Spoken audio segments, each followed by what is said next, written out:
ರಾಜ್ಯ ಸರ್ಕಾರದ ಬಗ್ಗೆ ಎಲ್ಲರೂ ಅನುಮಾನ ವ್ಯಕ್ತಪಡಿಸಿದ್ದಾರೆ. ಪ್ರತಿಪಕ್ಷಗಳು ಈ ಸರ್ಕಾರ ಇವತ್ತು ನಾಳೆ ಮಳೆ ಹೊಯ್ತೀವಿ ಅವ್ರ ಕಾರ್ಯಕರ್ತರಿಗೆ ಇನ್ನೇನು ಹೇಳಬೇಕು, ನಿಮ್ಗೆ ಇನ್ನೇನು ಹೇಳಬೇಕು? ನಿಮಗೂ ಸುದ್ದಿ ಕೊಡಬೇಕಲ್ಲ, ನಿಮಗೆ ಸುದ್ದಿ ಕೊಡಬೇಕು, ಅವ್ರ ಕಾರ್ಯಕರ್ತರಿಗೆ ಧೈರ್ಯ ತುಂಬಬೇಕು. ಸೊ ಅದಕ್ಕೆ ಏನು ಬೇಕೋ ಹೇಳ್ತಾ ಇರ್ತಾರೆ. ನಾನು ಹೇಳ್ದಲ್ಲ, ಕ್ರಿಯಾತ್ಮಕವಾಗಿ ವಿರೋಧ ಪಕ್ಷಗಳು ಕೆಲಸ ಮಾಡ್ತಾ ಇದೆ, ಮಾಡಲಿ.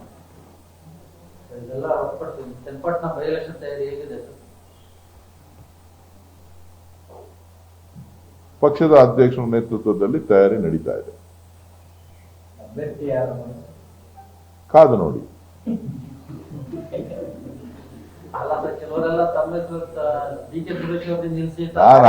ನಾನು ಸ್ಪಷ್ಟಪಡಿಸಿದ್ದೀನಿ, ನಾನು ನಿಲ್ಲದಿಲ್ಲ. ನನಗೆ ವಿಶ್ರಾಂತಿ ಕೊಟ್ಟಿದ್ದಾರೆ, ನಾನು ವಿಶ್ರಾಂತಿನಲ್ಲಿದ್ದೀನಿ ಅಂತ ಹೇಳ್ಬಿಟ್ಟು. ಸೊ ಹಾಗಾಗಿ ನಾನೇನು ಆಕಾಂಕ್ಷಿನೂ ಅಲ್ಲ. ನನಗೆ ರಾಜಕಾರಣದ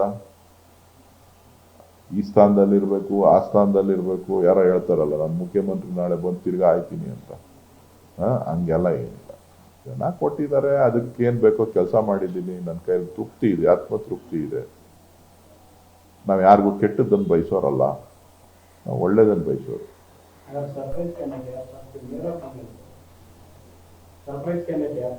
ನೀವು ಯಾರು ಬಂದ್ರೆ ಸರ್ಪ್ರೈಸ್ ಮಾಡ್ತೀನಿ.